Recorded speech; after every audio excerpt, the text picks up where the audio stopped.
All right, it's that time to join with all of you again and have some light love and levity and our famous levity. I am your host, Jim Masters. This is the Jim Masters Show Live. Wow, still on the heels of an epic extravaganza we had last night with special surprise celebrity friends and guests, poignant moments, hilarious moments, video tributes from other celebrity friends, lots of love coming in from our viewers, our lovities from all around the world when we celebrated our 1-year anniversary with an epic 3-hour live episode with, again, so many people a part of it. And I want to thank everybody who was a part of the show last night, all the celebrity friends and guests, all the viewers who chimed in and commented, and everybody's still talking about that show today. I had so many phone calls and emails and texts, people that were watching, people that are sharing the link on YouTube, people that are rewatching it. I stayed up. Remember, if you watched last night, I had mentioned as of last night, I hadn't been to bed at all yesterday because we were up in the studio working all night long with all of the editing and the production. So we had all those visual elements to add into the show for our 1-year anniversary celebratory party episode last night. So I did go to bed after the show, but it wasn't early. It was like 4 a.m. because I was too ramped up. Like, you know, when I do these shows, it's high energy.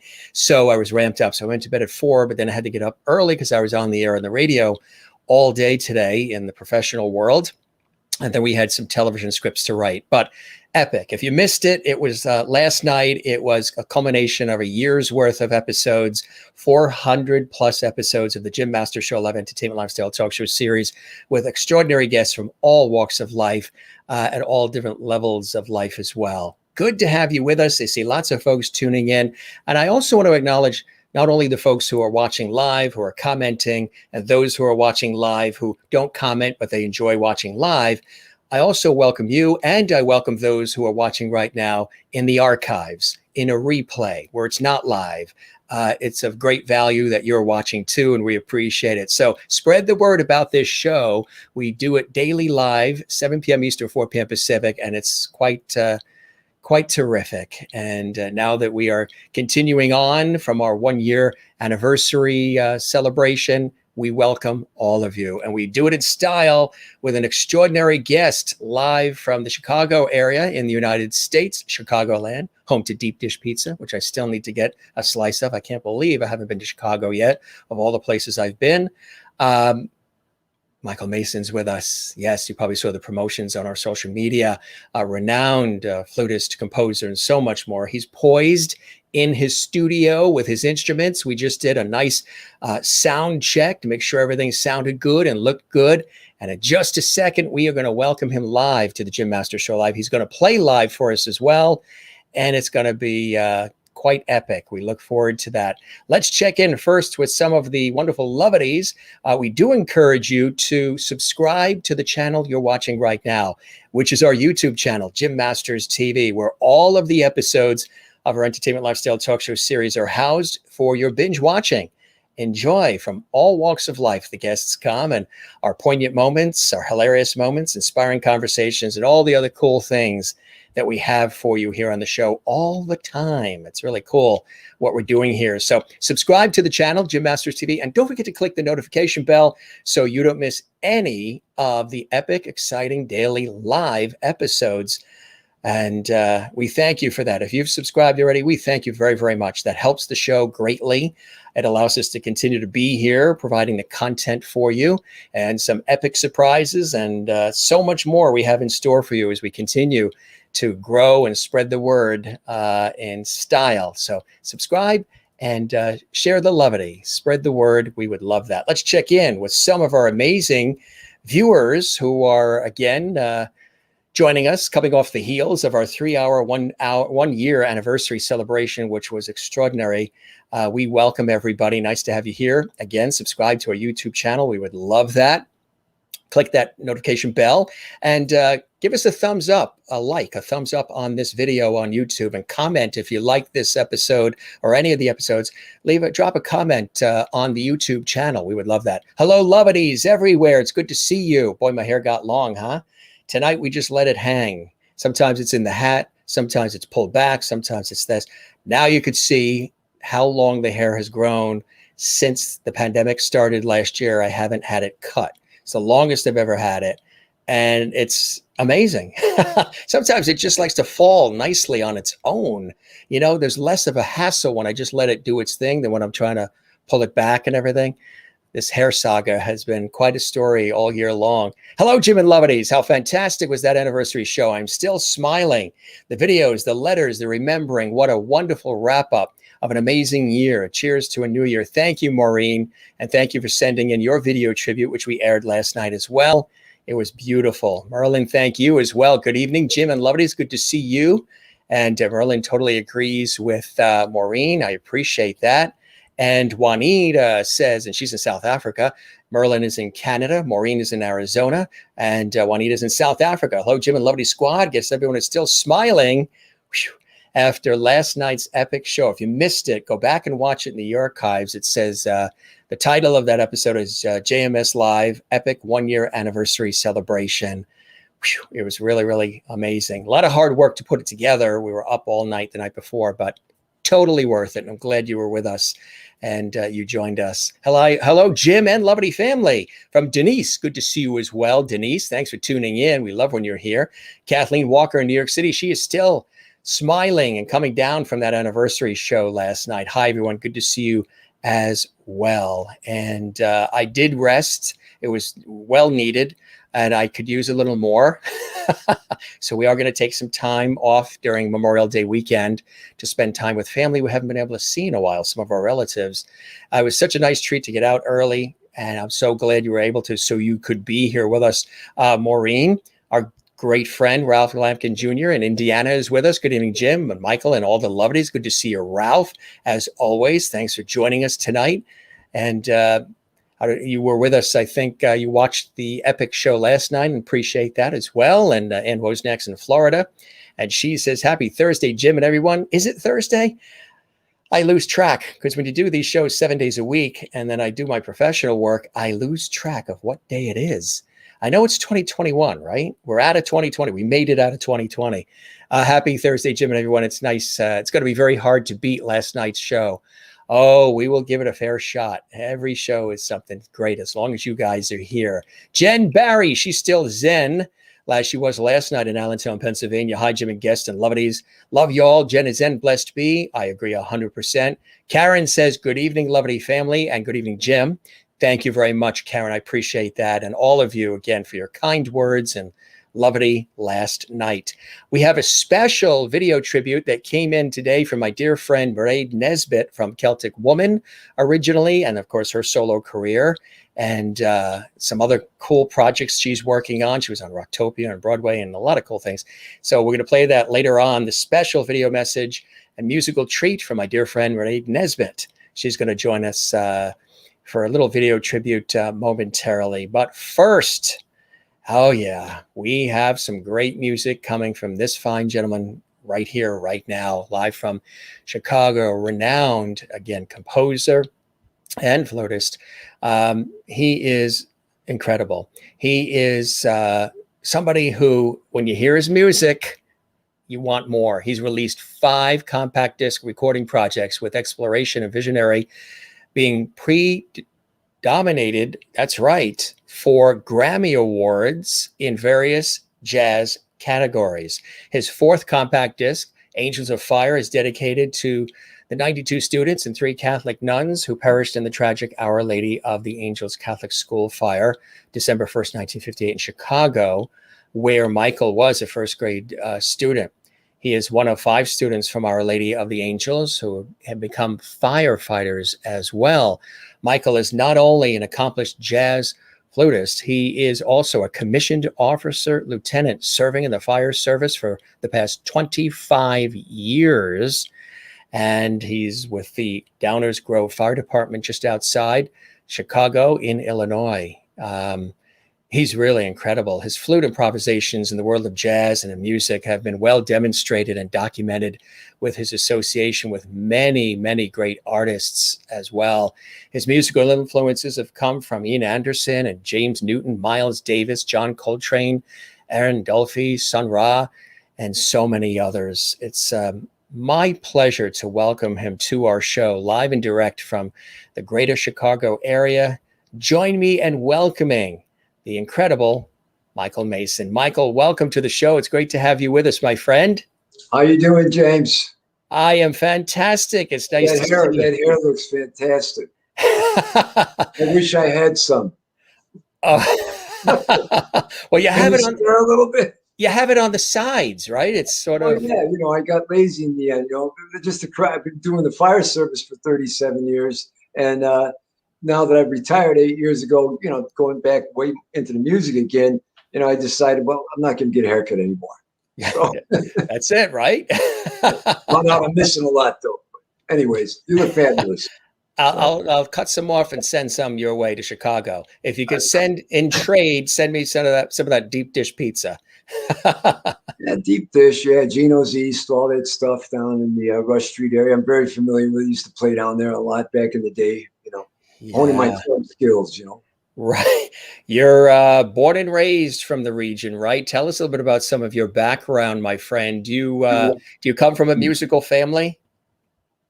My uncle introduced me to jazz back when I was probably, 5 years old. So we had a great jazz collection. I used to sneak up there upstairs. We had a brownstone. It was an Italian family. So, we all lived together in these brownstones near west side of Chicago. So, yeah, I'm raised by Italians. I have a father that's Scottish, a mother that's Italian. And then, but yeah, he used to play a lot of records. And then I would sneak up there on the piano and try to maybe imitate things. I mean, I was horrible. I didn't know what I was doing, and then decided I'd take piano with some nuns. The Catholic school system back then was a pretty rough place to be. The nuns didn't, they didn't put up with anything, man. No. Yeah, it was rulers to the knuckles and things like that back then. Yeah. How are your wrists? My wrists are still together, other than getting old. I'll be 68. And no, I mean from the rulers. In school. I would get laughing on the rulers when I played. I did a piano recital really early on. I didn't even know what I was doing. It was something about some animal score or something that they made me do. And every time I hit a wrong note, they'd slap my knuckles. I gave the nun's name. But yeah, Catholic school. It was cool. But yeah, the fire was he did talk about the fire. That was traumatic. That was kind of my introduction, to the first traumatization in my life, so to speak. Is that what spurred on your interest in wanting to go into it and be a part of the fire department and things of that nature? What you witnessed, what you heard about? I did not consider the fire department. It's very interesting to ask. The fire department was a way for me to survive financially.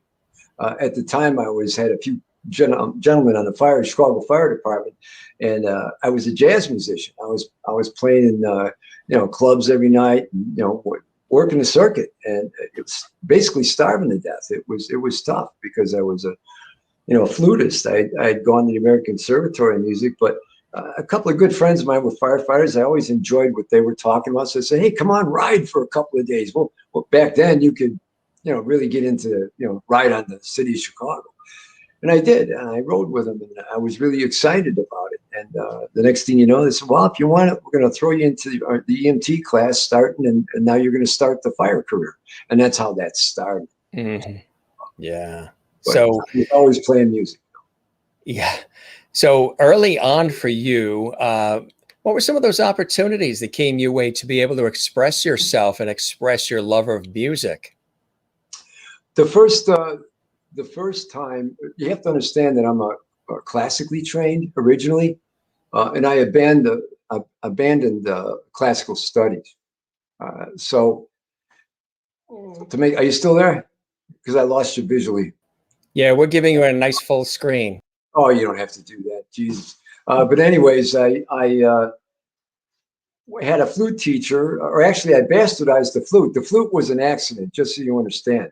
I was a guitarist, and I was playing guitar, and I was a good folk guitarist. I was doing tunes. Had a couple of groups I was with that did a lot of cover stuff, Crosby, Stills and Nash, and James Taylor, and but then I started getting into John Prine. I was playing a lot, and then in my first marriage, which was very short lived, I moved into an apartment, and I had some really good guitars, Martins and stuff. And it got broken into, and the guitars were stolen. In that event, uh, I had very little insurance on them. And then I went up to a place called Soundpost in Evanston and ordered a couple of new guitars, Martins, that I was looking at.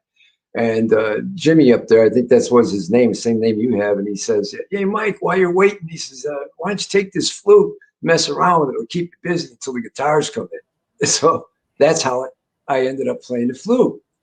Wow. So I bastardized the instrument is basically what I did.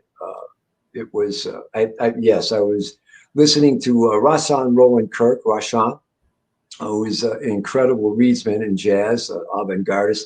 And then I was listening to Ian Anderson of Jethro Tull. And so I was imitating these people, very whatever.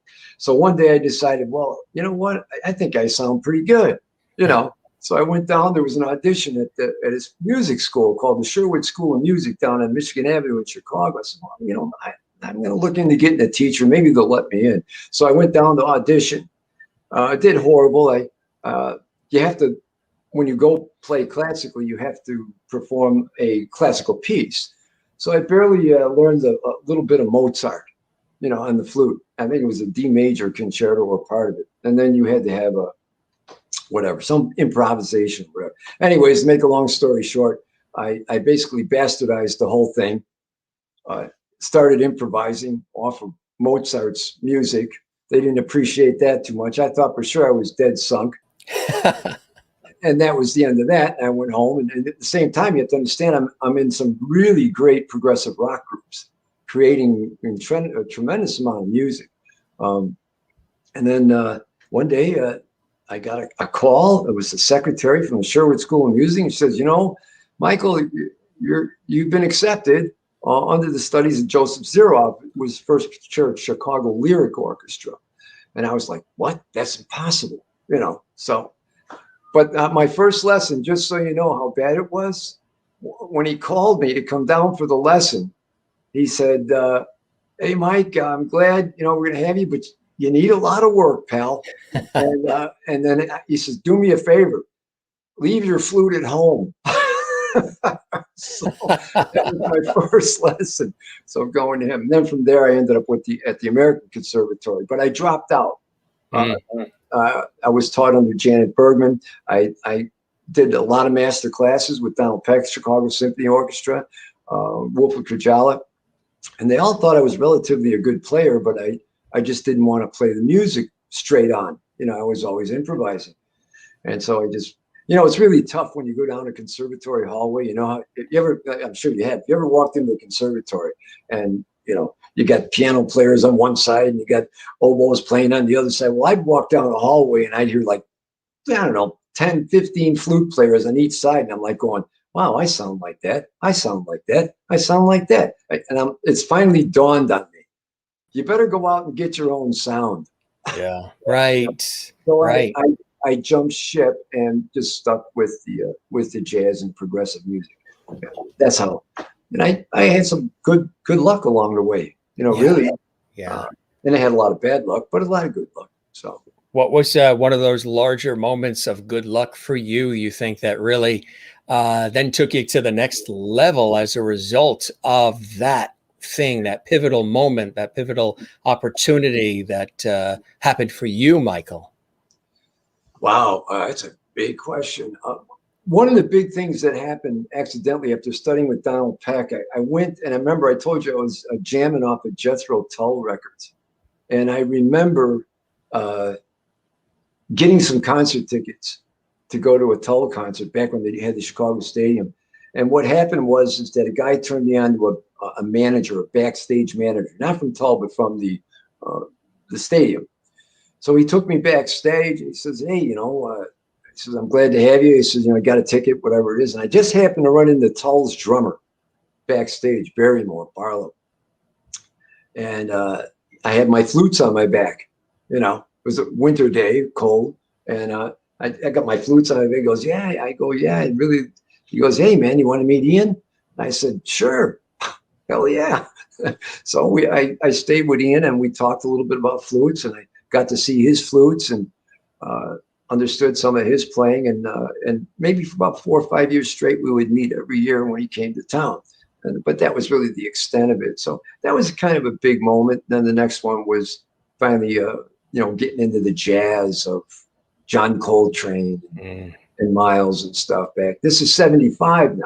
And I'm also working with doing flute work with a group that I got introduced to. I didn't even know it at the time, was Hawkwind. All right. And I don't know if Hawkwind was a big progressive rock group. And obviously King Crimson, some of those people that I ran into, we would do some jamming once in a while. So I was meeting musicians that I really didn't even know. But there was a lot of, to answer your question, there was a lot of breaks. So, I mean, yeah, I don't know. I can't describe it. It's a lot of hard work. I'll tell you that.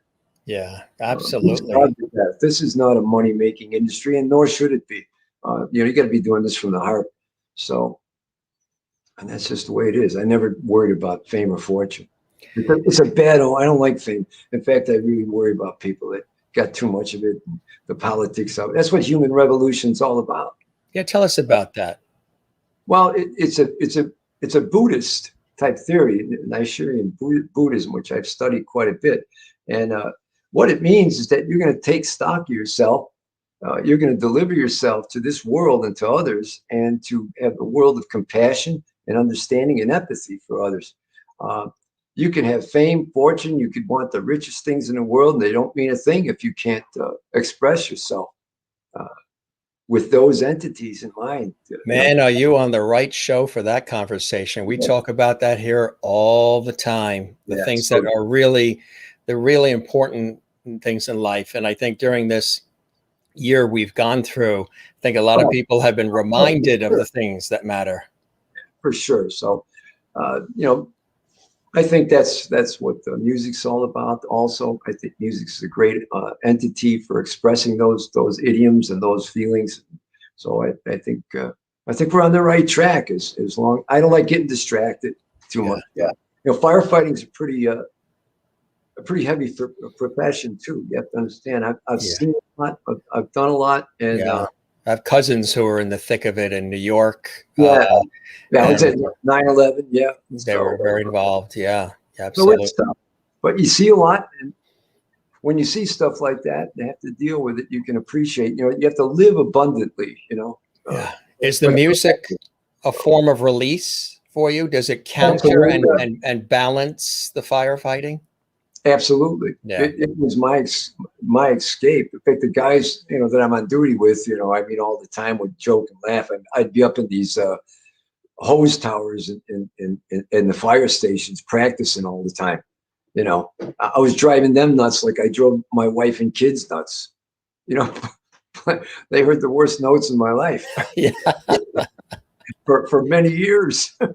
I want to show you something from Jacksonville, Florida. Ann Wozniak says, "Welcome, Michael, from Jacksonville, Florida. My father and all 4 brothers were volunteer EMTs and firefighters in our rural community in South Carolina." God bless them, man. Thank him for serving. It's a wonderful profession. I've been blessed being a flutist in music and firefighting. Two fantastic careers, really. Both starting with the letter F. How ironic. That's weird, isn't it? That's why we call that site fireflute.com. That was my manager's idea. Well, I think it was mine. I don't know. Doesn't matter.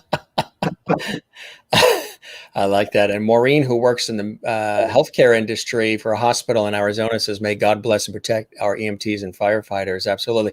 Because when you think about it, firefighters, EMTs, police officers, you know, they're running literally to the event. They're not running from it. They're putting their own existence at risk to alleviate situations that, you know, could only get worse if not addressed, in terms of a house on fire or whatever's going on. And it's really beautiful work. Well, it's hard work. And the only reason why we do that, Jim, is you have to understand that training is what helps you. We're always afraid. Don't get us wrong. But we do have fear. If we didn't have fear, we'd make a lot of mistakes. But we always training. We are muscle memory. All the things that we do, and we just are trained to respond. You know, during certain conditions. And I've you know, there's been a lot of fires that you go into that sometimes you think, no, maybe I made the wrong decision here. But we're lucky so far. I've been very lucky. So Yeah. And like I said, I've been retired 8 years. So, but I'm still teaching firefighters once in a while. So you are, huh? That is fantastic. It's called passing it on. Yes, absolutely. Like music, right? Just like we pass it on. We have to pass it on. So. Exactly right. Exactly. So you've been schooled in this. You've been doing it for a while, and tell us about some of the most memorable experiences you've had as a flutist, as a composer, moments and scenarios that come to mind for you that really stand out for you over the course of these many years. The moments that stand out to me are the creative moments, the actual points of creation. Yes, it's not so much the point of performance. Really, it's composing that are the most satisfying. In other words, I could take a simple idea. Even with the musicians I work with now, I basically come to them with sketches and say, hey, this is the basis of what we're going to do. And then I think the greatest moments, man, are sharing all these ideas, the improvisational things that are going on. And yeah, I mean, I could talk about certain performances I've done, but they don't even come close to the magic of creating something. Just it's unbelievable. I mean, we've done quite a few like jazz festivals.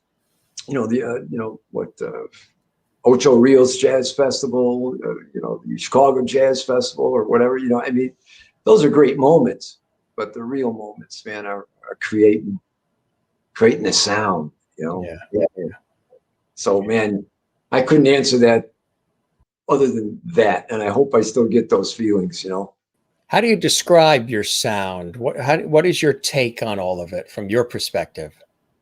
The sound now, you have to understand, when I went and studied jazz music, I was also at the Bloom School of Jazz. And remember, jazz was learned for me off the streets, playing with mentors, heavy hitters. And so I learned a lot, the typical thing was, we had to learn, John Coltrane's Giant Steps, it's a bunch of modulations, and you're trying to get all this in, or if you're talking about Charlie Parker, bebop and things like that. Well, after a while, it started to, I just got the feeling like I got to spread it out. So when I got turned on to Coltrane and Miles Davis, I realized that the sound was starting to separate out. They abandoned the use of multiple chord sequences and things like that. So now I think my music is definitely modal, and I enjoy it thoroughly because it'll take me someplace, which is much more satisfying, and it gives the players that the players that I surround myself with are creators. I don't need, in fact, if I have too much of a player that's just a reader, like a sight reader, he's not going to do too well with me. In other words, this is a guy that has command of his instrument, right? Just that's what you do. You practice scales night and day, modals, things, all that. So that's how we're at now. We're a big modal thing, and I believe we're in a world music crossover with the music that I create with jazz. So that's what this is. I array myself with some fine, incredible looking instruments. You'll see in the studio if we play in a little while for you, just improvisation stuff. But hand pans that came out in 2001, I've incorporated that in my playing. I started learning how to play them. I brought in a great percussionist, Danny Gessling, that's with me today, just for us to do some stuff. We've got, rain sticks. I've got Bowie Chinese flutes. I've got hulises. I've got, so man, I'm just exploring.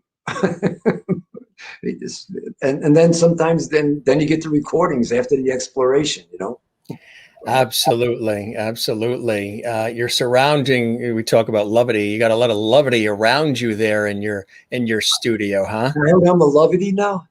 You're a levity. They already said it the minute that you came on. And Christine Clifton in North Carolina said it. Michael is thinking, his thinking is a levity for sure. Pretty cool, huh? Thank you. Well, good. I'll try to respond from now on when I see you. You have to understand. Did you tell everyone out there I'm new to this format? I took an 11-year hiatus before I came back. When you write your autobiography, I have the title for it. What? You have to understand. That's a good one. You have to understand. You have to understand. That's your phrase. That is your. Well, think about it. Most of my life has been on 2-inch tape and 24-track studios. Yeah. It's not. We're not there anymore. It's over. Now I'm looking at my room. You looking here? I'm in a 12 by 12, and I got 24 tracks. I used to have to go to like CRC. They needed square miles, to put all this stuff they had in there. Now, do you miss that? Do you miss the grandiose nature of the previous, or are you comfortable with things getting smaller and smaller and smaller, and now you can almost do everything on your cell phone these days? Well, yeah, exactly. And you know what? I like it. I like it. What I like going when I go to the bigger studios is when we get to the bigger studios with all the musicians. In other words, most of the tracks here are laid down here, and then we bring it to the big studios, so to speak, like into the bigger Pro Tools and things like that.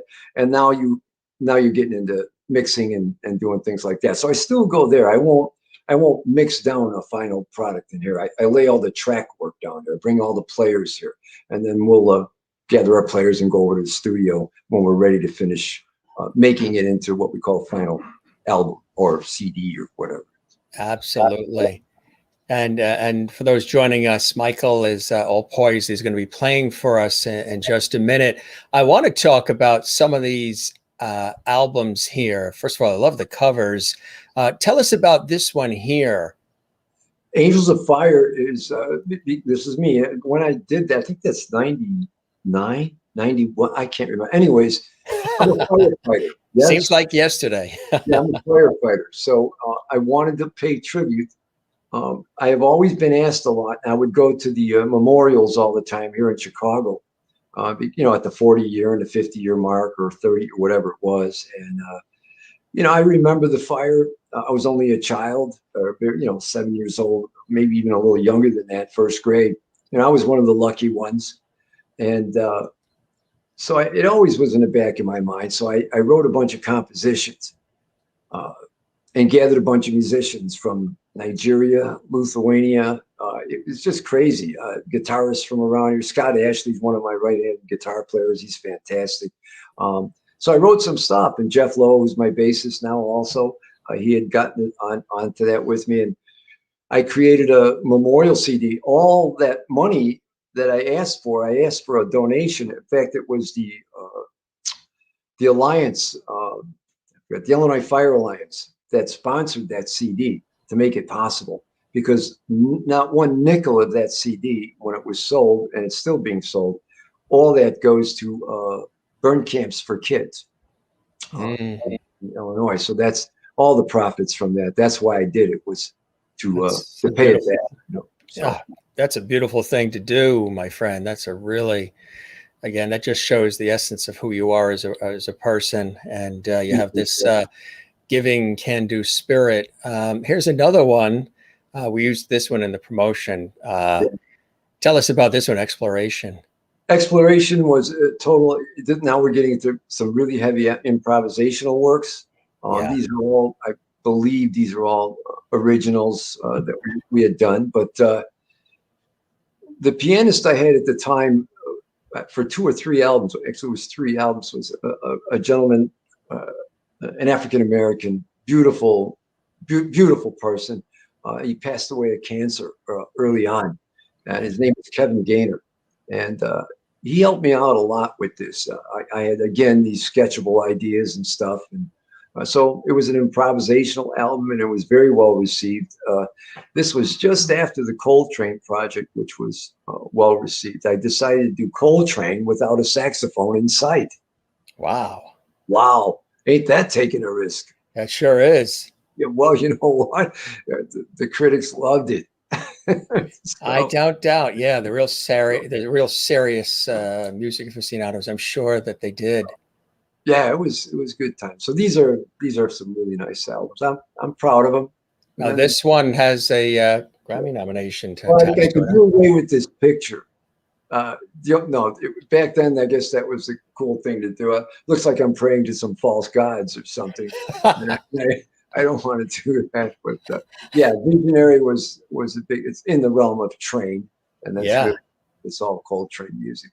It was And, we did some nice work on this. A lot of great players. A lot of great. Grammy nomination, It which was is it was so far as they take it in, and I guess you get to a certain point, then they just send you a nice Dear John letter. yeah, Oh, and I've gotten a lot of Dear John letters in my life, but I said, thanks for putting it in. Yeah, you were considered, but you didn't make it. to win, right? Well, yeah, to get to the final picks or whatever. So So, what was the uniqueness of this particular one, Visionary, in the realm of Train, like you said? it was a difficult album to do. We did it at Southport Records, which was Yeah. one of my early labels there, and Sparrow and Joni Pilata sound design, fantastic people. Oh, she was a guest on the show. Aren't they Yeah. fantastic? So Joni is Sparrow's significant other, and vice versa. So yeah, they had done a lot of work with me. I did all my early albums with them, all of them. Yeah, So yeah. They're really great people. Yeah, they were guests on the show. She was a guest. Had a lot of laughs with her too. Great sense of humor. Here's another one, Human Revolution, Michael Mason. Tell us about yeah. this one. Well, that, like I said, that's a recent one now. So that's on ABG. We decided to go independent. That was on the suggestion of Sparrow, by the way. He wanted Bill Batskill, my manager, to start a record label because I was getting into a lot of different things. So that's why that occurred. So we went independent, and now, as I'm talking to you, we are learning the ropes Yeah. of what we call streaming, doing these shows. Oh yeah. Because between that album and the last one, Signal from Southport, is an 11-year hiatus. Mm. So here we are. The new one's coming out in August again. There's another one called Transcendence. It's some more great music we got planned for you guys. I'm hoping everyone will keep listening. So For those that are joining us for the first time, learning about your music, would you say always instrumental only, or do you ever bring in vocal elements? I am working on those ideas, but no, they're mostly instrumental at this time. That's about it. I'm experimenting and working with so many different instrumentations and time signatures. A lot of this stuff will be like 7/4, 9/8. Um, just getting the players sometimes comfortable with that stuff. But like I said, these are highly experienced musicians who love doing. And I'm blessed that they love doing what I'm doing, and that they share my ideas. So I'm really blessed. And you wrote as a composer as well. Are you a performer who composes or a composer who performs? What is your first love of those two? I'm a composer. I'm a Yes, I mean, because we rarely get a chance to perform, especially in this last year. But other than that, it takes a lot even to put this music that's on this last album for us to do something live now. It would be a 7-piece group. It would cost quite a bit of money to book us. It requires a lot of sound stage setup and everything else. So I don't rely too much on performance, even though I'm hoping that from this that we'll start getting out a lot more after this pandemic, and that we're able to express some of this music, So. Speaking of expressing some of the music, did you want to treat us to something? I know you're all poised and ready to go. Well, we're not ready to go, but when I talked to you earlier, we said, well, we better think of something. Anyway, we'll give you a taste of some of the most of the album stuff and everything else that we do is the use of hand pans. These are instruments that were originally one of the newest instruments that were brought into the world as of 2001. They were initially started in where was it, Dan? Was it Netherlands? Or no, it was Switzerland. Whatever. Switzerland. It was up, and guys got together and started banging out these things out of steel. And they're not like a steel drum. They're totally different. When you hear them, you're gonna like. Then there's some other ones that I incorporated. So I kept buying them. They were like multiplying in my studio. My wife would like, "Are you kidding? You got another one and another one?" Because they're all different modes. Everyone's got its own individual sound, its own individual mode. So now I'm able to perform in all these modal areas, which is, we're exploring them to death. But we'll give you a little sample. It's not much, just between two instruments, but yeah. So we'll try it. Yes. Yeah, absolutely. Absolutely. Love it. This is, let me move this chair out of the way. Can you still see us? Yeah. So yeah, I got Danny Gessling with me. He's hi, Jim. He said hi, Jim. Good to see you. Yeah, and he's a great drummer. In fact, he's progressively a progressive rock drummer, right? So I asked him one day. I go up to him. I go, "Hey, man, would you mind?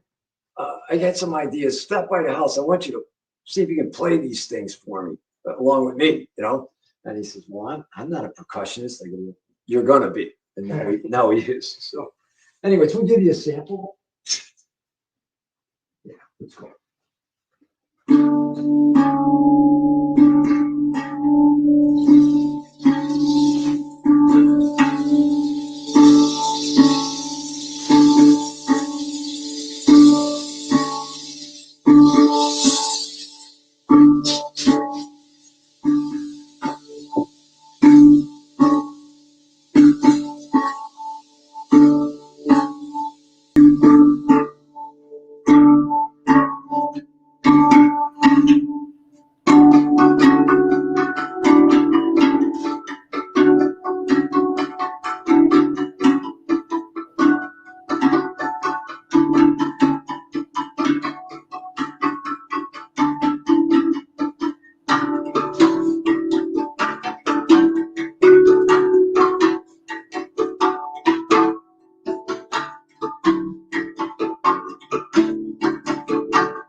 That is really nice. What a unique sound combination Very that cool. is.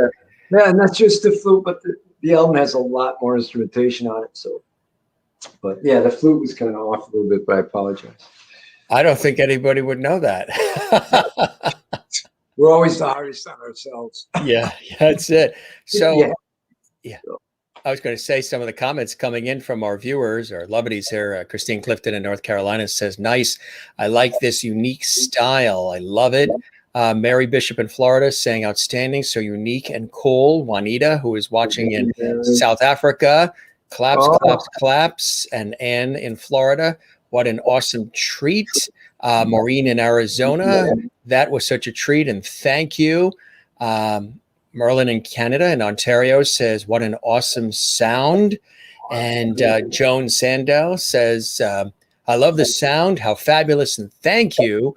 Mary says, oh, wow, this is great. Juanita says, ooh, I love the sound. Can see why you collect them all. yes, I'm birthing them. You are. What is it about that sound and that particular instrument that speaks to you? I think it's very meditative, and it can be very percussive. What's really cool about it is you can play it. There's different ways you can play it. You can play it with your nails. You can play it with your knuckles.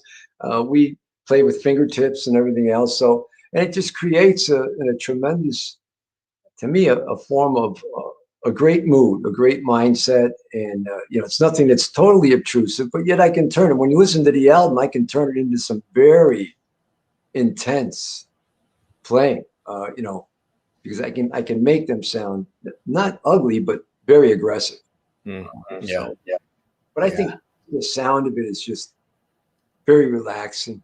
It's, these tonalities are, I mean, it's like almost like what if I was in Tibet and I was a monk and I was constantly going to prayers at 4 a.m. It's probably what you hear. So I think they're a very humanistic instrument. So Absolutely right. Yeah, that's interesting that you say that because instruments, from a tonality point of view, do have humanistic qualities, don't they? yes, and I think one of the big reasons is they're handmade. Yeah, right. So they're not these aren't something you just press out of a machine. So now you mentioned the group itself. There's several other participants that are in the group normally. yes, there's string bass, fretless bass. There's guitar. We use several different musicians. There's percussionists, a lot of different percussionists. Jose Natal on African percussions. Aris Biscus is on a wide array of Eastern percussions. He's a weird cat. He's from Lithuania and stuff. But, he's been with me on and off. Danny here, another percussionist. So what else? What else we got going? Keyboard. Oh, keyboards, piano, Keyboards as well. sound tracking and sound sculpturing we do with the workstations. So they create moods. Jen Barry. So Jen Barry says, I love your rain stick. Blessed be. Juanita is asking, what is the instrument called again? this is called, okay, there's two names for it. The ones that we played today are called Rav, R-A-V, Rav Vast, V-A-S-T. They are a form of a handpan. And these are from out of Russia. A guy makes these out of Russia. These other ones that look a little bit, you probably can't see it. But anyways, there's also the original hand pans, which are a little bit more bubbly and bigger. And those are, the original makers were called Hang, H-A-N-G, drum. The original ones that were made, I believe, in Switzerland. Now they're called hand pans. And there's a lot of makers now that are out there. They're expensive. You're talking, I don't even want to say how expensive they are. It's ridiculous. Cost a little bit, yeah. Yeah, why my wife's mad at me. Jane is watching in Sweden, one of our regulars, and she loves the music as well. And Jen's hair there, Jim. Huh? She said she liked your hair. I think so, huh? Yeah. Thank you, Jane. Your hair got a bigger plug than me. And it's real too. Yeah. It's not Memorex. It's real. If you pull it, I may respond. My left arm might raise quickly. Jen says here she has one of those kinds of drums too. She has a good drum. And she says, is it a Freesby, a crane drum, different scales? These are different scales. They're different scale or modal scales. Yes, Yeah. they're all different. Each one is different. Yeah. And did you want to play something else for us too? Since now you got they're all asking. Now you have us in that mood. Oh, really? What are we gonna do? We're gonna do it in the West Coast song. Yeah. I don't remember that. What is? Oh, okay. You guys are funny together. How long are you two been together?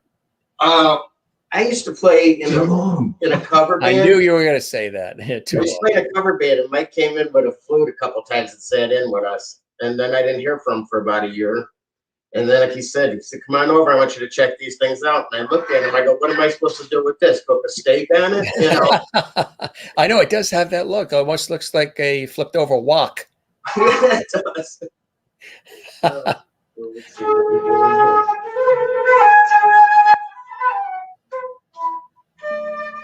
How did this go? Ready? Are we jam? I don't know. I forget what we're doing.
All right, a little bit more there for you. Really nice. Yeah, that is really, really nice. Give a chance for Danny to take off and do some pressure.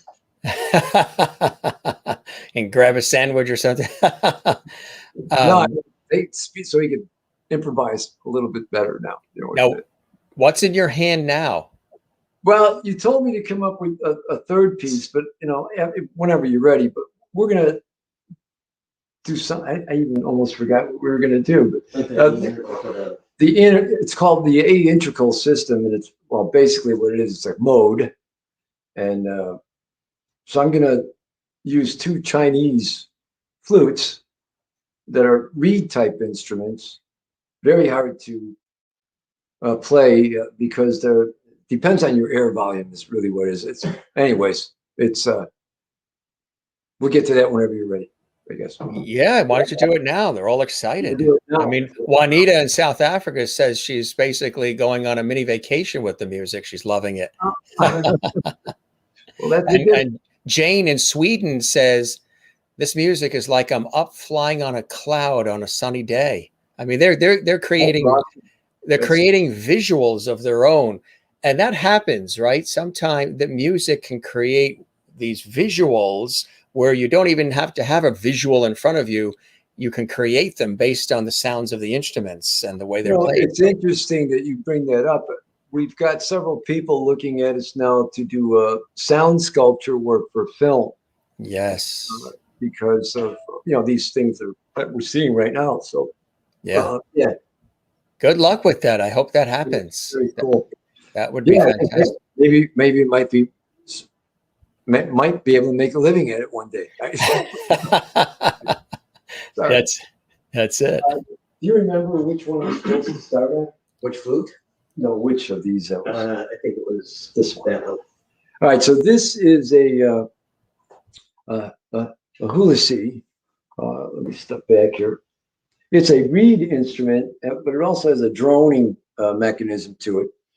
And depending on the pressure that you blow into these, that's why sometimes it'll be off or whatever. But we're going to try to give you more of an Eastern thing with. And now this is the hand pan that you're looking at now. You can see the size difference and the sound difference. In fact, go ahead and give them just a little bit.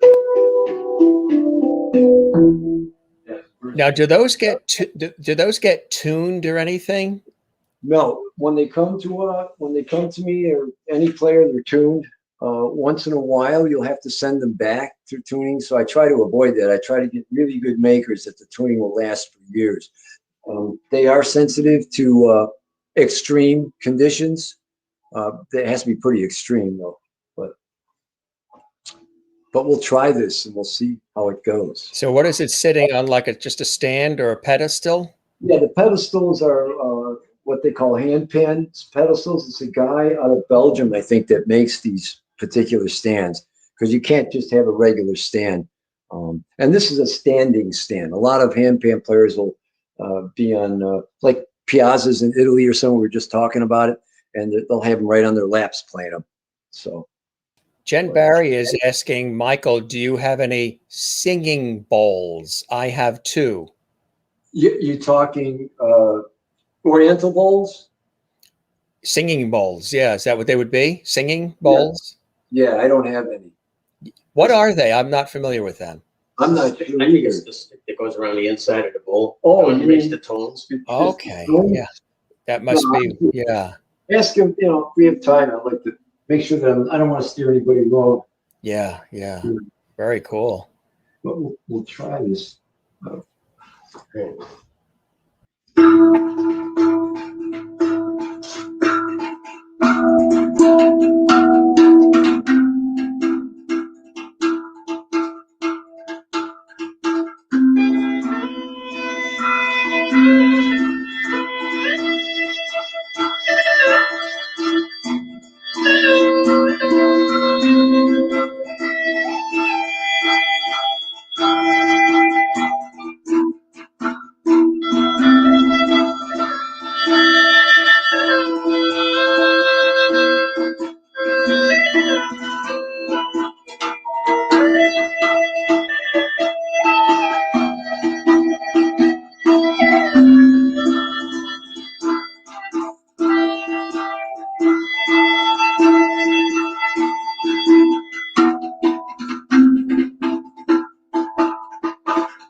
So they're a little Chinese, Oriental.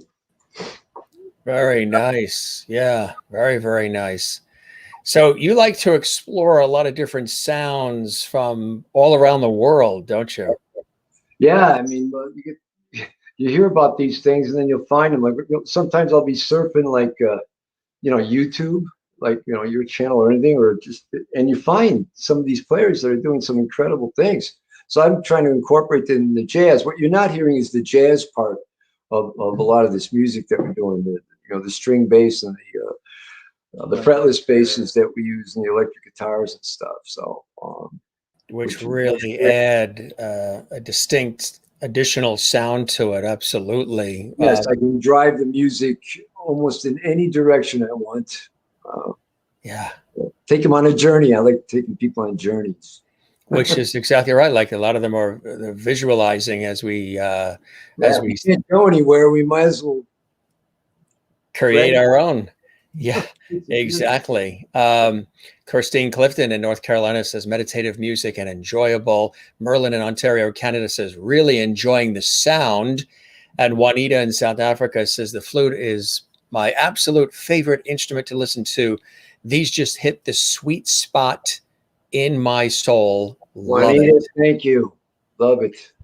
Maureen, the music is perfect to help relax, and she works in the hospital medical environment. So, awesome. Those days can be tough. Someone is using it for my president of my local, my union local. The union local president here. His Down syndrome kids. She teaches Down syndrome kids, and she took the CD and she uses it to calm them down. Ah, that is incredible. The other parts, they're probably driving crazy. Well, I can see them doing that. Jen Barry chimed back in about the singing bowl. She goes, yes, it's a singing bowl, and you have a hand gong. You hit the singing bowl, take your hand gong, rub it around the singing bowl. Magical music, blessed be. Tell her I'm going to have to try to get one. That's it. And when he does, we will have him back on the show, and you will hear it live right here exclusively. Trust the debut. Me, I will put it into a recording. Kathleen Walker in New York City says, great sounds as well. How have you, have you been creating and sort of busy during this year of pandemics and all of this, composing music and things of that nature as well? Yes, we're doing a lot of stuff. Most of the players, because they've had nowhere really, they've been kind of stuck at home and live performances down to a minimum. We were all able to come here, a lot of us, and continue to write the music and originates, the stuff that we're doing right now. So yeah, we've been buried in here for almost a year. So yeah.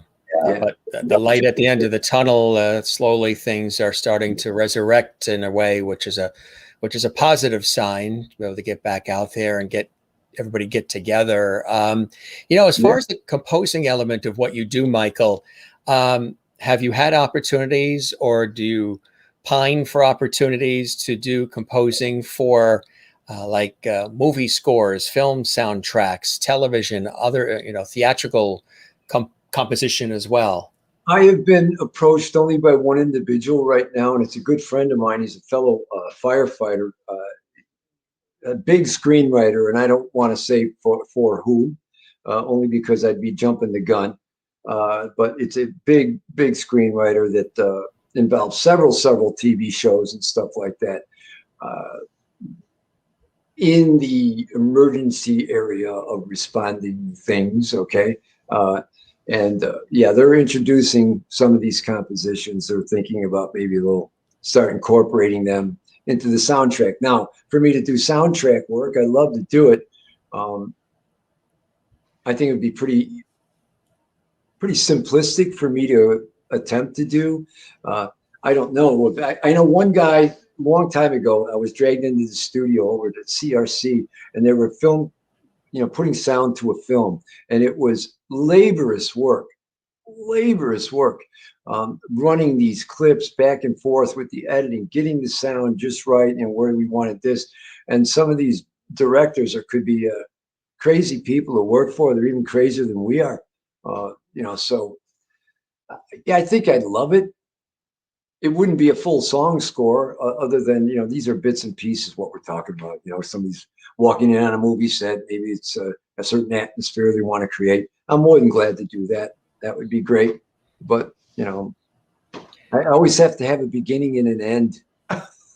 Yeah, right, exactly. And sometimes in jazz, there isn't always. It can have a lot of different twists, right? Exactly. Right. Improvisation is our field of work here. That is our prominent field of work, and it is the most challenging field. I think people misunderstand. They think that improvisation it's intentional. Right. It It's sounds like those would intentional. be two opposite thoughts, but that Right. makes sense, right? Yes, you know what you're playing. It's when you are out of the ordinary, basically, man, that you actually can say, "Hey, it's a mistake." Everybody says, "Well, you're improvising," or "You made a mistake there." No, I think music is sound, and Right. some people listen to Eric Dolphy, who is an incredible flutist, incredible reedsman, and he plays out what we call outside, playing outside the chord changes. Well, that was my forte. I'd learned the chord changes, but then you'd always want to explore outside of that, right? So, and modal music gives us a better chance to elongate, improvise, bringing us back to different tone centers. Yeah. Yeah. So, What is it that when you compose it and when you're performing it, do you already have a projected response that you're aiming for the listener? Is there, as opposed to just creating the music and whatever happens happens, as you're creating it, do you have in mind already set in advance what you hope the recipient of the sounds of the music will experience? wow, it's a deep question. I start with a sketch. Let's say I approach a couple of these hand drums and I'll start messing around percussively, and then I'll come up with a repetitive pattern. Or I'll go to the keyboard because I have a workstation. I can improvise like a bass pattern. Doom, doom, doom, down, doom, doom, doom, down. And then I'll get that together and I'll try to create a chord sample, things like that, different things. I know where certain things will be as we get into it, but to answer your question, can I provide the actual feeling of it, of what it's going to be? That's the great part about it. When my players come in, it's like, uh-oh, game on. Right. uh, wow, where are we going with this now? And I'll like go, let's do that. So it's a cooperative effort, and then I'll know. See, once it starts happening, now I know the mood. In fact, a lot of times my pieces don't even have names. They will go right to the final stage before I'll even give it a name of a song, Mm. because I know what's going to happen. This influence. I have general idea of the feeling of the song. Like, is it a running motion? Is it transfixed motion? Is it, what are some of the names of our tunes? Yes, they imply what the end product is. What I think the end product will be, feeling wise. That's all I can tell you. I don't plan a lot of things out, Jim, as you know. I've asked this sometimes of writers, of authors. What is more difficult? And again, it depends on what the situation is in the scenario and where the inspiration is coming from. But is it harder to put those first notes on paper and get it started? Or is it harder to know when it's finished, when it's done, you're comfortable with it, no more tweaking, and you can walk away and say, I'm good with that? It's easy for me to start, right? Right. And then you get these other influences, of other players. And then I'll start changing a little bit here or there. They'll help me make a little bit of a difference. But we pretty much know, I would think we look at the modes and we say, okay, we are music is only 12 notes, right? 12 notes, and you can only do so much, but it's endless. It's endless. So modally, we want to make sure that a listener we're not asking them to go from one mode extreme totally to something else. We want to try to make it feel like it's happening naturally. Like, in jazz, you practice the 2-5-1 chord or the 1-4-3, or whatever it is. So, yes, there's some planning involved to get that done. But we're always looking for new forms. I shouldn't say forms, new modalities that we can move into to stretch the listener even more, but still have them in somewhat of a comfort zone. I mean, a lot of times, it's like anything, man. If I first gave you a record, I said, here, I want you to listen to Sun Ra, the orchestrata of whatever that song, what the song is. And you'll be like, and he's playing so incredibly all over the place. You'll be like going, this is hard to understand. What am I listening to here? If you're not accustomed to things. So I think one thing great about the music we're doing is it covers a lot of genres. There's a lot of areas that this covers. Are you ever surprised by the feedback maybe that you get from fans, listeners, consumers of the music, and how, like we've even seen just tonight on this show, how they're responding to the sounds, the flavor, the essence of the material? I would imagine sometimes being the creator of, you are blown away by some of the places that the music has taken people. We are, and we are constantly blown away with this. You have to understand, I took 10 years off. I decided that I'm going to move into modal experimental works. I had been practicing many of my instruments constantly, working with these hand drums. And I said, I know that this is going to hit people. I knew that it would. I just didn't know to what degree. So when we are shocked by what the listeners are with this album right now. I mean, it's reached top 10 streaming networks and downloads, in the last month. We don't have any idea why that's happening. Are we glad it's happening? Absolutely. And I hope people I can tell you this, Transcendence, the next one coming out, you're going to love it. It's going to be even more expounding and more beautiful. So can't wait to hear it. I think too, timing has a lot to do with it. Not just the luck of the Irish, but the timing. We're in a interesting time in the world, in society, in our lives right now, and people have had all this time to reflect and to think about their lives and what matters most, and relationships and simple things in life versus all this flash and dash of the superficial. And I think that material like this, again, what they're hearing is just really part one of it. It's usually accompanied by all these other fantastic instruments and sounds. And however, just the essence of what you're presenting, I think people are needing and craving. And that's why you're getting the response. The material is stellar, but the timing of the release and presentation is. Right. I think this has a lot to do with it. I wouldn't want to call it an escape. It's a time to look inward, to everything that we do. We should be looking at not only each other, like I said, human revolution is what it's really meant to be. It's a time for you to adjust yourself in presenting yourself to others and to the world, in a way that promotes, like I told you, compassion, love, empathy, giving back, things like that. And we now, you're right. We have a time to sit here being locked up, basically, running around with a mask on for a year and a half is a pretty tough thing to deal with. And not by that I say that's tough on me. It's tough on everyone having to look at human beings without smiles or frowns on their faces and just look at eyeballs. Think about it. What is the expression of it? We've lost it. We've become so secular now, and now forced inward even more when this pandemic hit. So it's great to see a whole face. Right. During that whole time, those Got Milk commercials sort of went away because you couldn't see the got Milk there anymore.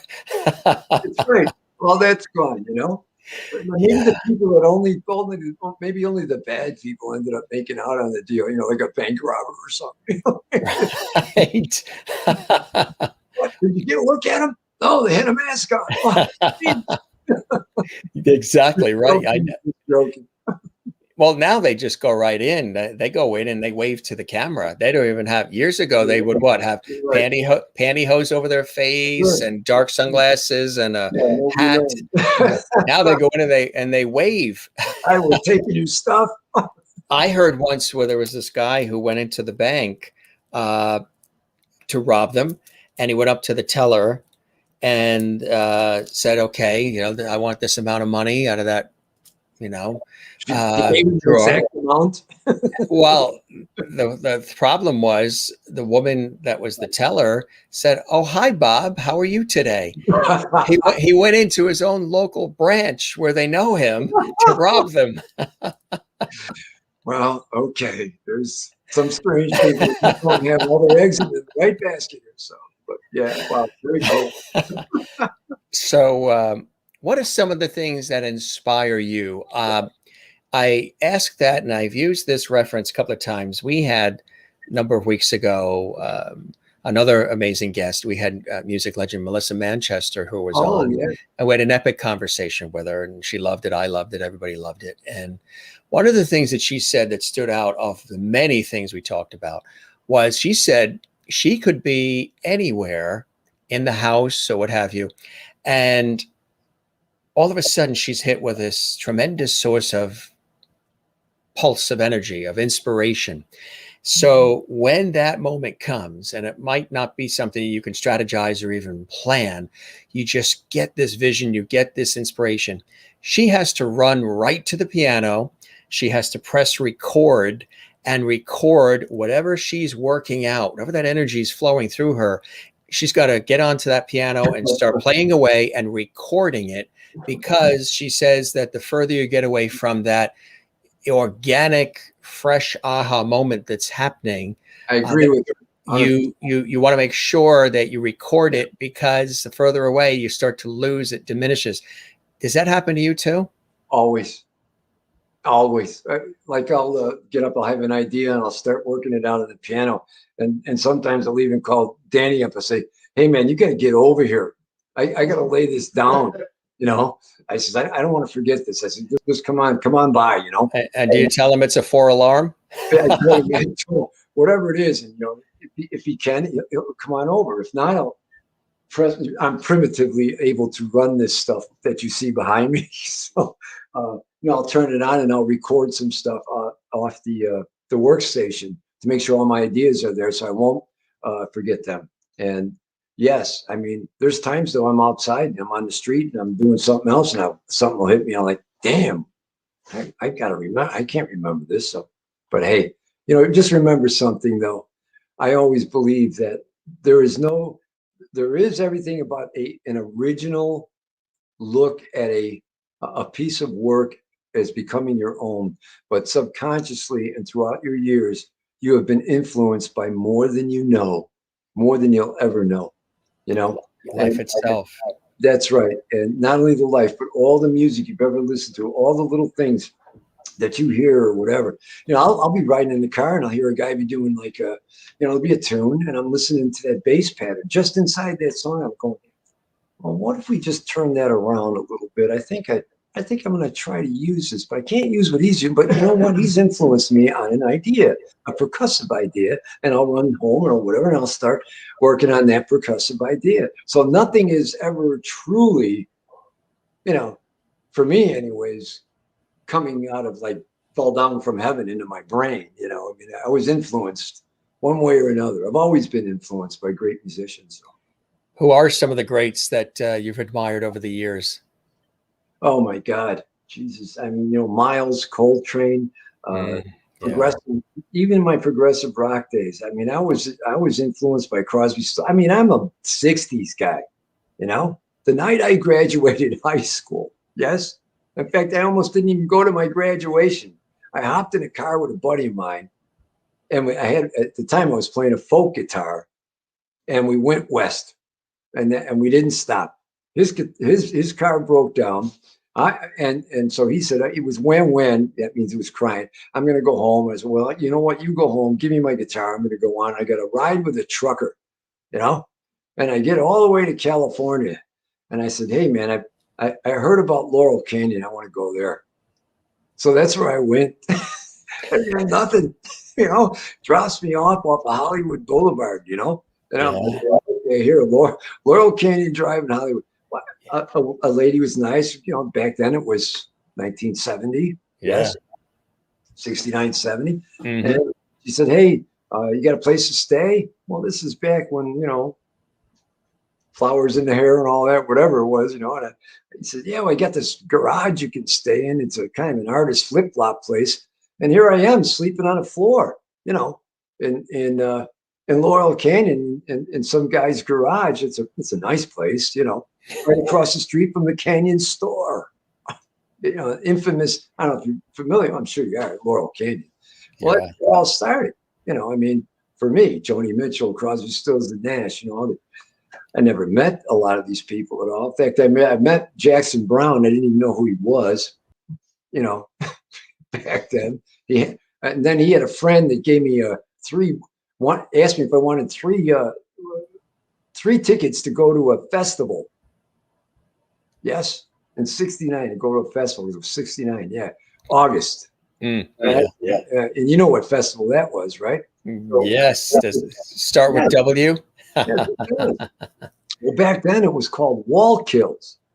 Was the actual name of where this festival was going to be held. And I said, no, man, I got to get back to school. Because at the time I was already pre-registered at University of Wisconsin because I was going to go to school. So I said, nah, I got to give them up. You know, I said, I got to be back at school, you know. So that was it. So I missed Woodstock for $6.98 a night. No, it would have been $350 for a hot seat. Way up American. So, yeah, those are some great things that happened in my life that, you know, it's amazing. Yeah. What corners you end up turning, you know, and that one thing could just change your whole life. Yeah. Yeah, absolutely. Yeah. Do you, are there people that you would love to do a duet with to also play off the energy of? In addition to the fine musicians that you have as part of your repertoire now, are there others like, gee, it would be cool to ever have a chance to jam with that one or this one? Or man, I'd like to be jamming with John McLaughlin. I'd like to be jamming with any of the Eastern percussion players, Hussein. I'd love to work with Ravi Shankar's daughter. I forgot her name. On sitar. I mean, just yes, it would be endless if I could live forever. I would. I mean, even a musician walking down the street, if I ran into him, and it's happened, I'll bring I don't know, this one guy was a keyboard player. I said, hey man, how you play? Hey, man, you sound pretty good. He was standing on a street corner. I said, come on home, you know, with me, and work out some stuff. And it turned out to be great. You know, a great meeting, a great way to, you know, talk to people. Yeah, I couldn't tell you, but your question is, I can't play with the people I want to play with anymore because most of them are gone. They're gone. Yeah. So love to do something with maybe Santana. Love to do, you know, but then again, here I am. It's back in the '60s deal. So, but that's my history. Yeah. You know. Exactly. Right. What do you have coming up? What are some of the things that people could look forward to, and where can they find the music? Obviously, a lot of people listening tonight, there will be those who will watch this in the archives on our YouTube channel, Jim Masters TV, later when they binge our episodes. Where can people find more of Michael Mason and Human Revolution's music? Right now, I believe it's what's on Spotify, iTunes, all the streaming channels that I'm just now getting used to. It's a whole new world with that, right? A whole new world, yes. So Amazon, it's the hard CDs I know are on Amazon. You know, that's amazing, isn't it? You know, used to like you'd want to hold an album cover. You know, you'd read the while you put the record on. You know, you'd be reading about the artists. You know, you're actually holding now. Yeah. No. Nothing. Yeah. Press a button and it's all down. But there are many people that still want something to hold, you know. Yeah. And so Yeah. I hope that where can you get it? All I know is that that's the way it's going to be for a while. We have no specific performance dates. We've been asked to do some festivals. We're not prepared just because financially, for us to even conduct a rehearsal would probably cost us around $5,000 for just the week to get the stage show ready and the rehearsals ready, and then to go out and do it. So yeah, we're not at that point, but we are at the point where we can give you tons of information regarding our albums that are out and the recordings that we have on the air. So that's about the best we can do right now. I'm hoping, huh? Yeah, second album will be out. They think in fall or late fall, called Transcendence. So that'll be coming with 8 or 9 cuts on there, and there's a third one after that. I can give you the title, but I don't want to give it away too much. But I got my buddy here; he's probably going to be pouncing at me. What is it, Mike? What is it? Yeah. And we're working on the music for that right now. The album is done. Transcendence is done. It's going into final mix probably in another 2, 3 weeks, 4 weeks. So if somebody were to say, gee, I like what I'm hearing tonight, how do you define what it is? How do you define it? We talked a lot about it being improvisational, but how, if you were to one sentence definition of what it is, how would you define it as the creator of it? Wow, I hate putting labels, and I know you've said this 100 times. Yeah. And you're gonna call something called jazz. You want to call it this. You want to call it that. I call it music. I like that. If I gave it to you, it's if it's jazz and it's world music and everything, it's music of impermanence. How's that? That is cool. I like that. Because impermanence means change, and things will always change. You cannot. Everything is changeable. If we just learn to roll with that in life, that we have to understand that, not necessarily being sick, dying, being good, being healthy, whatever. There's always change in life, and the ups and downs. And in our music, it's change. The music is changing. If you listen to the music, you'll see different tonalities start climbing out of other things and changing and morphing into something else. So yeah, I think great thing, music of impermanence. That's kind of. But if you want to give it jazz and world music, that's your second choice, I guess. It's not rock and roll. Those are the departments or what have you that they would probably find it under, like you say, jazz and world. I think they would, yes. They throw it into those categories. So. You mentioned that it's a wonderful balance to an escape to the firefighting and that career. How has being involved in that world of firefighting influenced your music, if at all?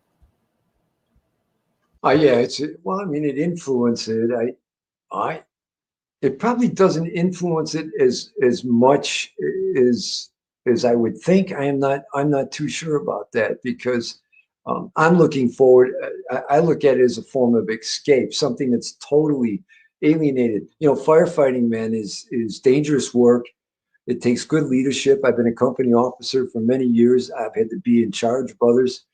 There's a huge responsibility, and sometimes, you want to bring your people home, all the time. My company members, whatever it is, I was trucking squad guy all the time, and most of the time, and you want everyone to come home at night, and that's huge. I mean, what a pressure on your shoulders to make sure that that's done.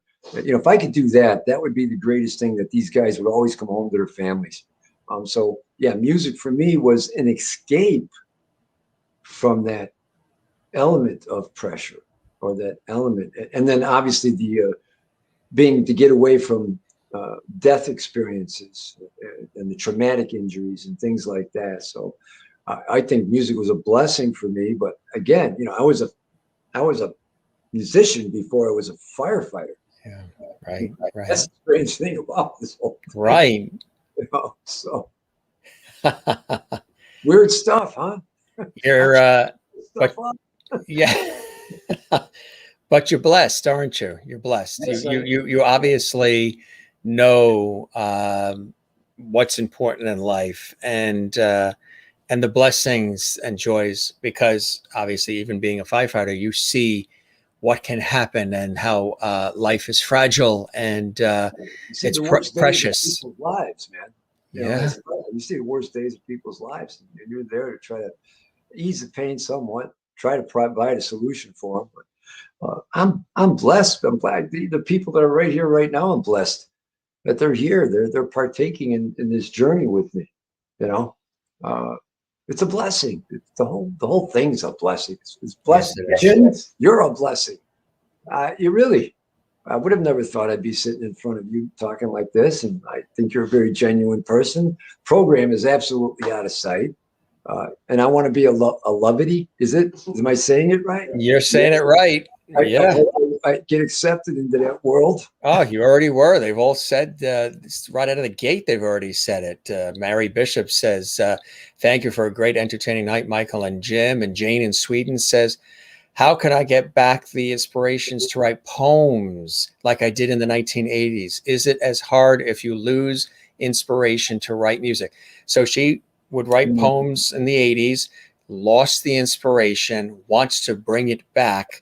When you're creating music and sometimes you walk away from it, or you lose the energy for it, how do you return that inspiration? Let me just tell her something. That's Jane. And Yeah. Jane, and just if you reiterate this, I took 11 years off. All right. But there's one thing I always said. I said, you know what? I always love music, right?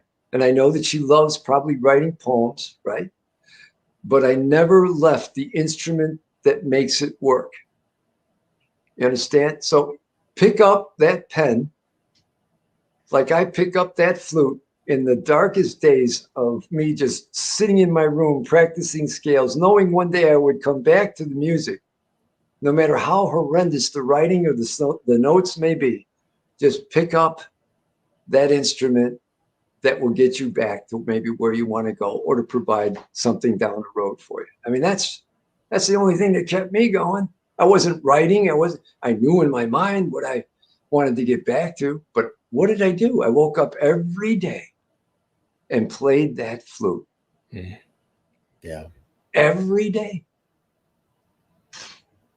Yeah. And I think that's really amazing. That's really, Yeah. I could have said it was over. Yeah. And just said, forget it. I mean, my flutes, I got some beautiful flutes. I didn't always have gold flutes, but Yeah. Pick the pen up. Yeah. Even if it's doodling. Yeah. Mm-hmm. Yeah. Maybe I'm not a poet. I'm not a writer. So tell her I got no experience in this area. That just, I pick up the instrument that provides you whatever that is that you can get out from under that rock eventually. So, Marty Thompson is here. Thank you, Marty. I appreciate that. He's supporting our show here. Great show. Jim Mason is a cool and talented guy. Thank you. Marty has gotten one of our super chat super stickers, which is something new we're doing on our YouTube channel. We encourage folks, if you'd like to do that, to help join us in support of the show. Marty Thompson, thank you very much. That is really, really cool. And Ann in Florida says, thank you, Michael, for a wonderful evening of relaxing music. And Joan says, thank you, Michael and Jim, for a lovely evening. Lovely. I'm in. That's it. That is it. I really appreciate this. This has been a great time here. This is a wonderful conversation. Thank you, Michael, for sharing your stories. Love your beautiful music. That's Juanita. And Joan saying, thank you, Michael and Jim, for a lovely evening as well. And really cool. We said chat about an hour. It's about an hour and 40 minutes already. Wow. Could you imagine? It never feels like that. It doesn't. It doesn't feel. It doesn't. It just rolls. We just let it roll. And Dan wants to know if he could be a lovety too. Sure, absolutely. You're it. Yes. We've got another lovety here who's sort of my sidekick every day, George Oh, Burns. George Burns is in the house.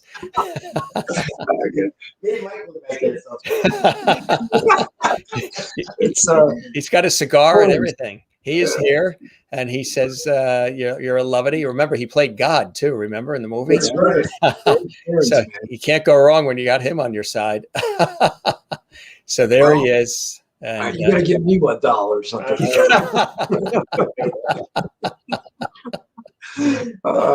that is funny. Man, thank you for having us, Jim. Oh, it was cool. It was a pleasure. And this is, an example of what we do every night. And I hope you spread the word about the show. We're gonna spread the word. Just you got to help me out a little bit since I'm kind of new at all the streaming stuff. And just tell us how to get your sticker, and then tell us how to get to become a true lovity or whatever. Oh, yeah.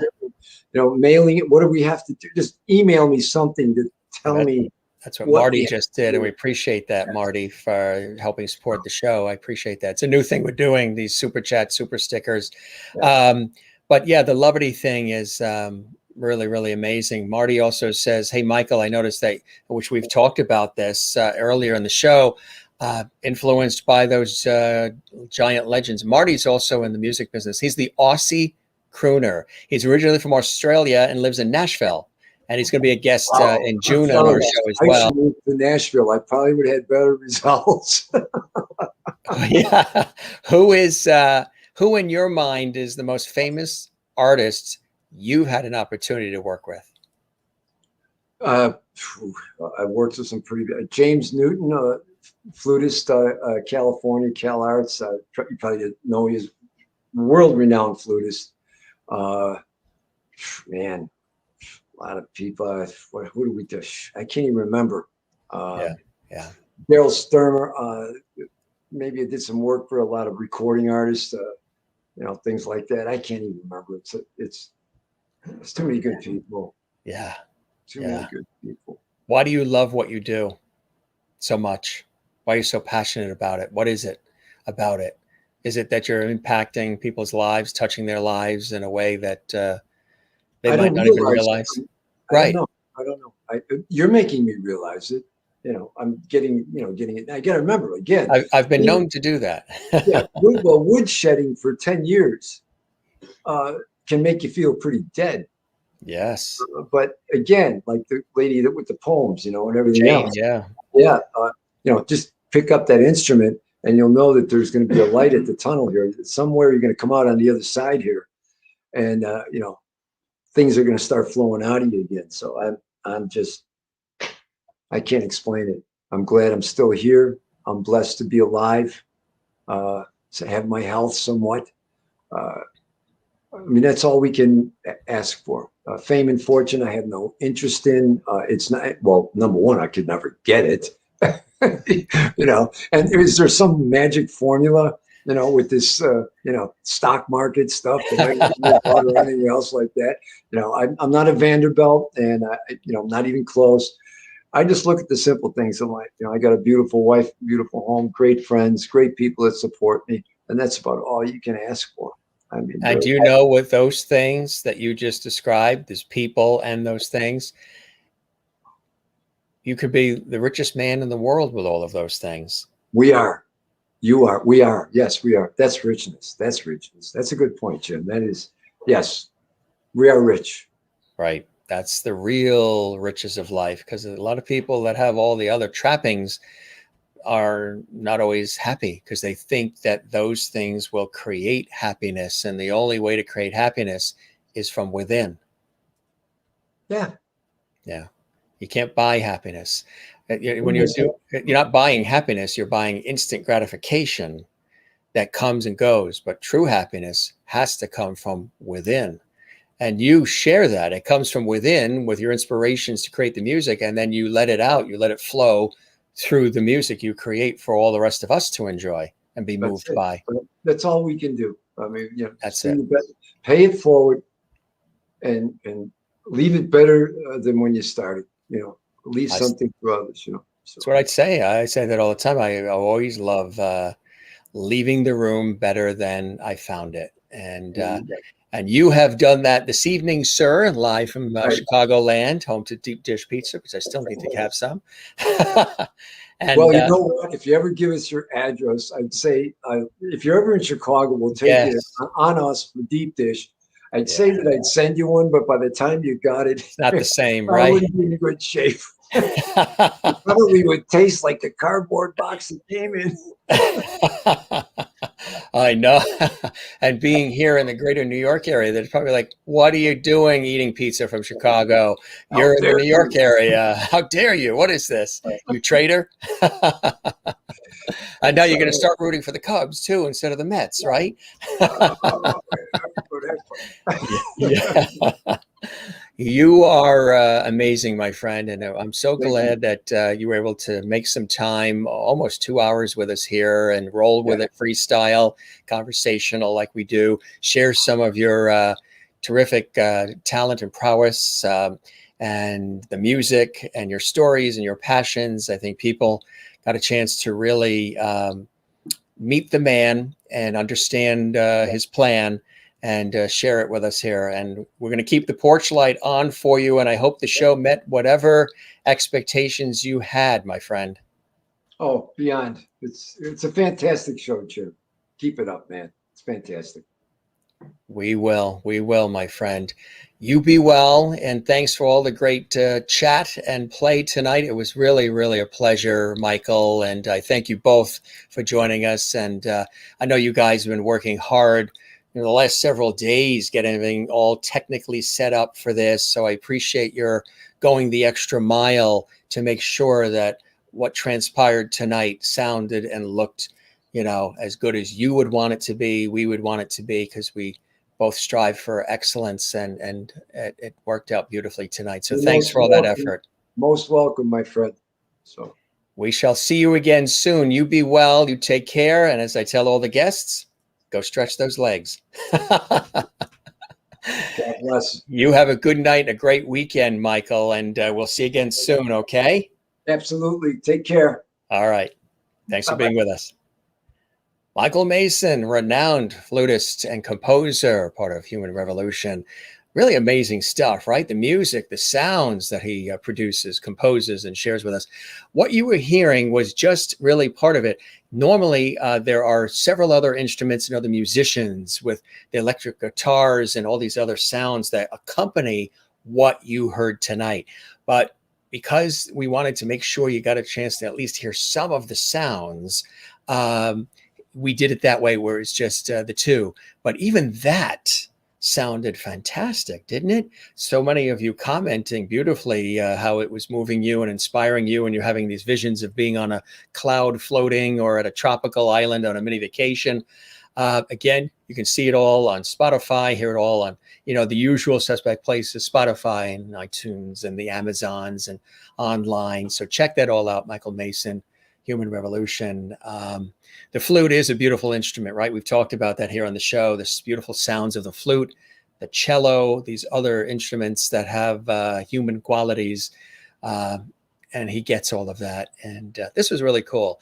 Nice to chat and learn more about somebody who's been doing it for a long time. And the bonus, the other part, he gives back and has for a couple of decades now as a lieutenant and a firefighter. And so he's making a marked difference in the lives of others daily in the world of firefighting, and then also doing it,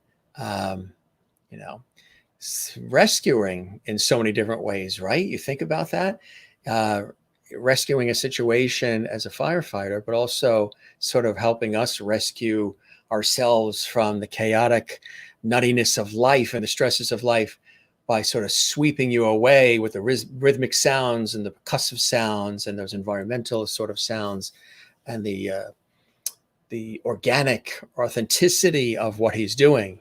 Jazz, world music, music of impermanence. I know Juanita in South Africa said, I'm going to definitely be ordering some of your music of impermanence.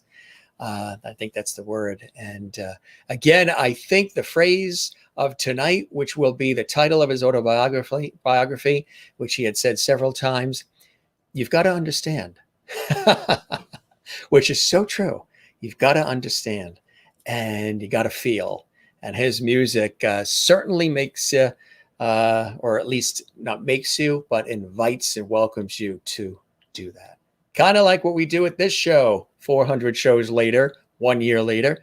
So we throw it out there, and then it's up to you to feel and get from what we're doing here every night, whatever it is that you take from it. And I know you guys are very expressive in such a beautiful, warm, and loving way what this show means. We have viewers who watch from every age group, gender, background, income level, zip code, all of it. Doesn't matter.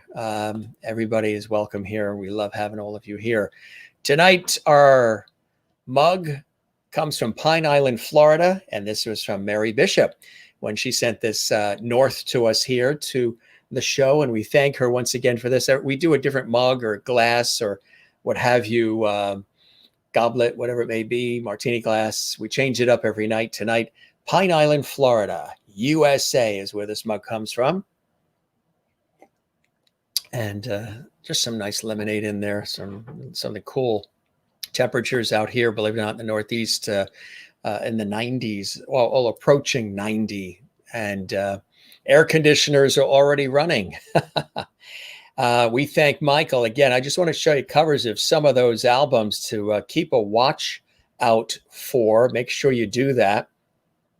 And it was really terrific having him on the show tonight. It was really, really a blast. And we thank his team, who literally, they worked all week long perfecting everything so it would sound as good as it did tonight. Because, when you're on the internet, not everything's going to sound as perfect as it could just because it's the internet. But these are some of the albums to look for. And again, Transcendence, there's another work of art that's coming out. So keep a look for that as well. And there he is doing his thing. And some really cool instruments too. Some lessons that we learned tonight too about some of these amazing instruments and some of these world sounds that we got a chance to share with you as well. Speaking of which, remember when I said that we got a wonderful video tribute that came in from my very dear friend, Mairead Nesbitt, who is that wonderful Celtic violinist. She has her own jewelry line too, her own violin line. She used to be with Celtic Woman. Also, she was in Rocktopia on Broadway and some other really cool things. She and I have worked together multiple times, and we even worked together on a public television special called Celtic Heart, and that was with Tim Janis and all of our friends. And so we're dear friends. I've known her, it's at least 15 plus years, when Celtic Woman, the group, came from Ireland, and I was tasked with interviewing her and all of the Celtic Women through the years, as well as Celtic Thunder and all the groups that came over and still come over on public television, on PBS. And we stayed friends.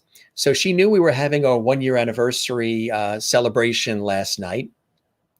And she wanted to, she made this video tribute, and she wanted to share her thoughts and words about the show and everything. If you missed last night's show, it was epic. It was a 1 year anniversary party, literally a party on the air. It was 3 hours of epic hilarity and fun and craziness and inspirational moments, poignant moments, and really a beautiful special that we worked hard behind the scenes to create for all of you. Here are some wonderful words from my friend, Mairead Nesbitt, about the show and about cool things that she's working on. And she wanted to make sure that we had this, at least she was hoping that we would have it by last night, but we got it. And I told her we'll definitely play it tonight for our lovities. And here it is.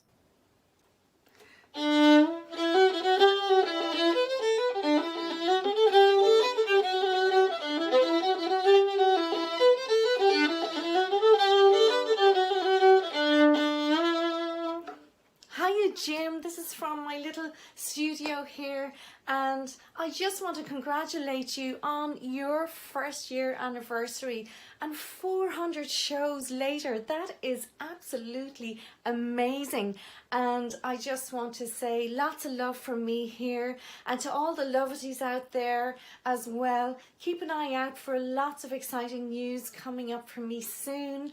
MaireNesbitt.com and JTV.com as well. And my new show is Celtic Spells. So Jim, have a fantastic night. I'm so delighted for you. Congratulations, and I'll see you soon. Mwah. Right back at you, my friend, Mairead Nesbitt. We love her. And thank you again, everybody who was a part of our show last night.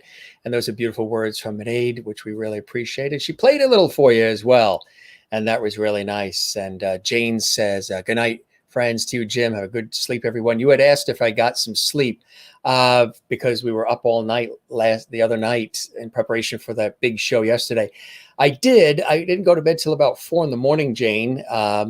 Our time, Eastern here, and I was up by about 10 because I had on-air work as a host on the radio today, so it was a busy day. Maureen says, yep, last night's show was lovely-tastic and awesome. And Ann says, good night, Jim, and lovely friends to you guys as well. Thanks, gang. This was another great show and another amazing talent and great conversation and so much more. Just want to show you before we head out, we have more epic guests. Tomorrow night, renowned and award-winning film director Stephen Blauweis is going to be with us live. That is on Friday night. We cannot wait for that. That's going to be amazing. Then we have Michael Roberts, who's going to be with us as well. He is a brilliant actor and performer as well, and singer, the whole bit. He's going to be with us on Saturday afternoon. We look forward to that. And then Saturday night, Dee Dee O'Malley. She is a renowned singer, songwriter, musician. She's going to also perform live for us as well. We look forward to that. Sunday, also originally from Celtic Woman, one of the founding members of Celtic Woman, Lisa Kelly is going to be here this Sunday. Check our YouTube channel, Jim Masters TV, to find out the times of everything, or the events section of our Facebook group, JMS Live Levity Hall, or my Facebook page, Jim Masters TV. Look for the events section. You can see the times. And then Sunday night, the one and only Anita Pointer from the Pointer Sisters is going to be with us live on Sunday night. Wow. That's a lot of shows. That's Steve tomorrow, and then Michael Roberts on Saturday afternoon, Dee Dee O'Malley Saturday night, Lisa Kelly Sunday afternoon, and Anita Pointer on Sunday night. Wow, a lot of shows, lots of lovely coming your way. Jim Masters Show live, 7 p.m. Eastern, 4 p.m. Pacific. For all of you, if you miss any episodes, you can see them all on our YouTube channel, including this one, last night's big epic anniversary party on the air, or any of them. Feel free. And don't forget to tell everybody about our show. Share the levity. And look for the super stickers and super chats that we're going to be doing now. And that's going to be something cool where your comments, as you're posting them, are going to be bumped up and highlighted. And that helps support our show as well. And we really, really appreciate that. That looks a little bit like this here, just to give you an example of it. If you see it pop up on your screen when we're live, like Marty did right there. Thank you again, Marty. We really appreciate that.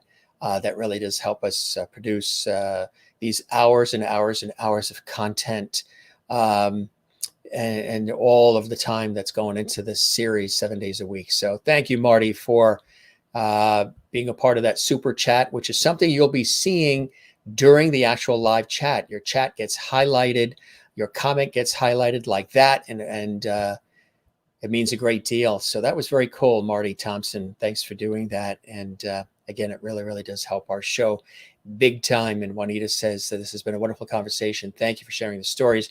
Love the music as well. And thank you, Kathleen. Yep, we love it as well. And Maureen, thank you as well. And Joan says, thank you, Michael and Jim, for a lovely evening. We love that as well.